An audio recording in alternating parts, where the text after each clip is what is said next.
Ladies and gentlemen, Nick Moseder here, and I've got something explosive to share with you guys that directly implicates Ilhan Omar in the multifaceted, multi-billion-dollar fraud scandal that is emerging in Somalia, Minnesota.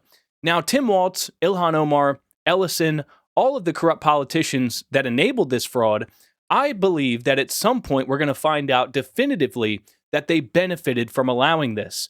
But it hasn't been conclusively proven yet, but a story is beginning to emerge as we're starting to unravel and uncover new details. Every day, more evidence is revealed, more arrests are made, more whistleblowers are stepping forward, and people are really starting to dig as multiple organizations and agencies are investigating this. Now, what did I want to share with you guys? I'm sure you're getting impatient out there. I wanted to share this simple fact. This is what just came across my desk here moments ago, and it absolutely blew my mind that nobody has seemed to realize this yet.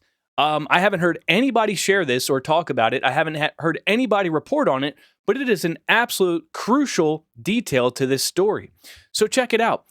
This is from Jeepers 808. Did you know that Ilhan Omar introduced the 2020 Meals Act bill that made the $250 million fraud scheme in Minnesota possible? And I fact-checked it, and it's true. Now, just to make sure everybody's caught up to speed here and understands how significant this is, the Feeding Our Future fraud was a $250 million scheme in Minnesota during the COVID-19 pandemic, where nonprofit operators, primarily in the Somali community, falsely claimed to have served millions of meals to children through federal child nutrition programs, often using fake or non-existent meal sites.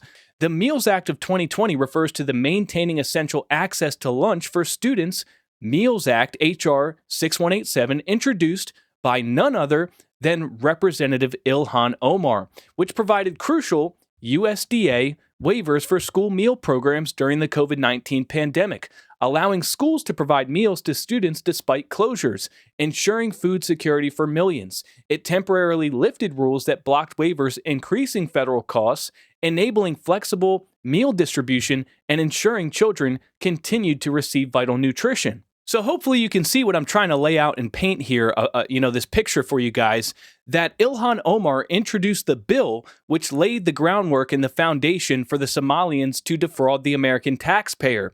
She's the one that put the bill forward, and that laid the foundation. Now, wouldn't it be something if we found out here very soon that one of those people that defrauded the taxpayers of millions of dollars ended up contributing some of that money to Ilhan Omar in some way, shape, or form, or that she had business ties or some sort of relationship to one of these people? I think that would be a pretty groundbreaking discovery, and that's exactly what was reported on Fox News today. Take a look. The whistleblowers that I've spoken to are saying that the governor knew, and the governor and lieutenant governor and even Chris Schmitter, who was his chief of staff, came to them as staff and scolded them for pointing out fraud. Minnesota Congresswoman Ilhan Omar told CNN this week she believes the fraud spiraled out of control because COVID programs were rolled out without sufficient guardrails. It's also worth noting the owner of the restaurant where Omar held her 2018 victory party is among those from the Somali community who have been convicted of profiting from the schemes. Wow, so that's a pretty massive discovery that Ilhan Omar's victory party was hosted by one of the fraudsters. Go figure. So I have a feeling that if we continue to pull on this thread, we're going to see a lot more ties and connections to these people that defrauded taxpayers of millions, some are saying billions of dollars, and the politicians that allowed it. And Ilhan Omar is at the center of all of it, and I think that the walls are closing in. Now, the good news is that there's one man who plans to stop it all, and he's going to be upsetting Tim Walz in the next election, and that is none other than MyPillow CEO Mike Lindell, the great patriot, beloved by people in Minnesota.